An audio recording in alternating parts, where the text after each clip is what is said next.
O Senhor esteja convosco.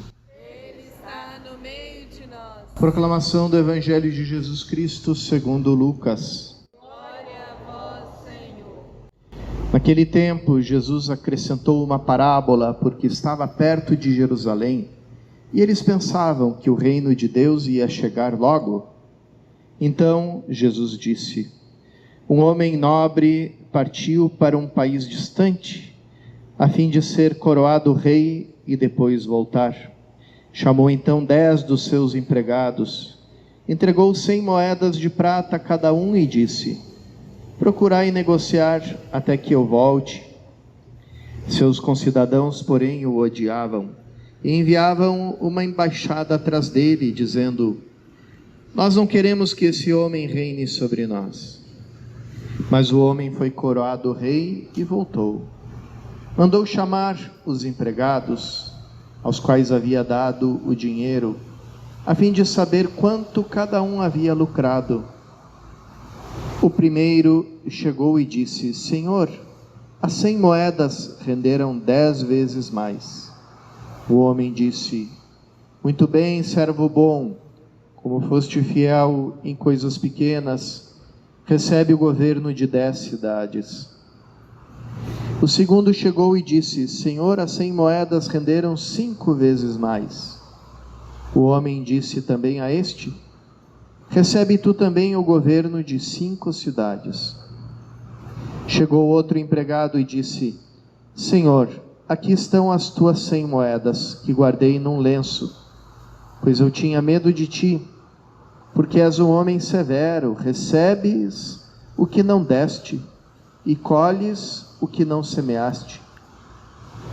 O homem disse: servo mau, eu te julgo pela tua própria boca. Tu sabias que eu sou um homem severo, que recebo o que não dei, e colho o que não semeei.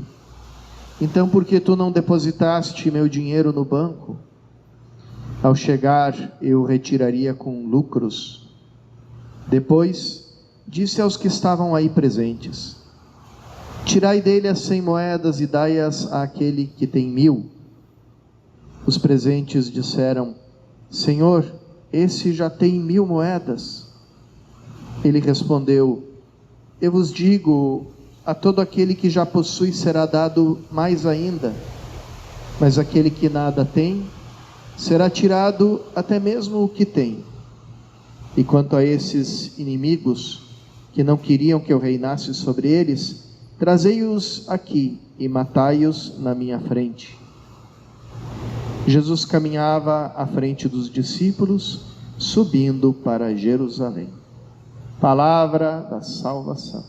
Glória a vós, Irmãos e irmãs, a primeira leitura do Apocalipse traz de volta aquele hino, aquela proclamação que é descrita no capítulo 5 de Isaías, onde ele vê o trono de Deus. Ali começa toda a espiritualidade, a teologia do reino de Deus, porque antes de Isaías não se chamava Deus de rei, porque os povos pagãos todos confundiam os reis com os deuses e os deuses com os reis. E na época do paganismo dentro de Israel, existia até um deus que era chamado justamente de rei, né? Que é o nome Moloch, quer dizer rei, e era o pior, mais abominável culto que existia em Israel, porque ali eram sacrificados a Moloch as criancinhas recém-nascidas. Então ali com Isaías começa a visão do reino de Deus, e junto do trono de Deus aparecem os serafins, seres espirituais, que cantam santo, santo, santo. Quando o hebraico coloca 3 vezes um adjetivo, quer dizer, aquilo ali é o máximo e a fonte de tudo. Então a gente está dizendo a Deus, quando diz santo, santo, santo, a gente diz: Tu és não somente a perfeição da santidade, como também a fonte de toda a santidade. É justamente isso que a gente fala antes da consagração, né? Na verdade, Senhor, vós sois santo e fonte de toda a santidade. Esse hino Santo, Santo, Santo é repetido agora no Novo Testamento, no livro do Apocalipse, mas ali não aparecem mais os serafins, aparecem os representantes da criação visível, de acordo como ela é descrita no livro do Gênesis. No livro do Gênesis diz que Deus, a partir do quinto, sexto dia, Ele cria as aves do céu, os animais selvagens, os animais domésticos e, por fim, o ser humano. Então, justamente ali no trono de Deus estão os representantes dessa criação visível, a águia, o leão, o touro e o ser humano. O que quer dizer? Que no final dos tempos, essa glória de Deus que ficava apenas no mundo invisível, no mundo dos anjos, ela engloba agora toda a criação, as coisas visíveis e as coisas junto com as coisas invisíveis. Toda a criação volta a Deus, seu Criador, em forma de glória, no hino de glória, no Santo, Santo, Santo. Por que que ela aparece? Porque toda ela é recapitulada no ser humano, e todo ser humano é recapitulado em Cristo. Então, em Cristo é onde toda a criação que sai da mão de Deus volta para Ele, em Cristo, Deus e homem verdadeiro. Então, ali, aquilo que Deus semeou na sua criação, volta a Ele em forma de louvor, em forma de glória, e é disso que fala a parábola dos talentos.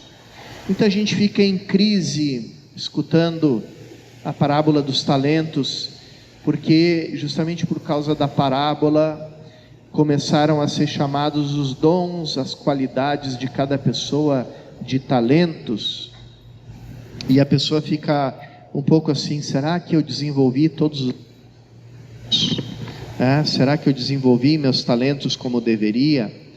Mas aqui, quem é o dono do dinheiro? É o patrão, é o rei, e vem dele, não é inerente aos servos, vem dele a riqueza. Quer dizer, aqui a gente está ouvindo falar dos dons do reino. Quais são os dons do reino? O batismo, a vida nova batismal, a Eucaristia, a vida no Espírito Santo. Esses são os dons que a igreja recebe, e por isso o fim dos tempos demora. Por que demora? Porque é o tempo que a igreja tem de fazer render e multiplicar no mundo inteiro os dons do reino que ela recebeu naquele dia de Pentecostes. E é justamente nesse trabalho, esse trabalho que é a missão de toda a igreja, irmãos e irmãs.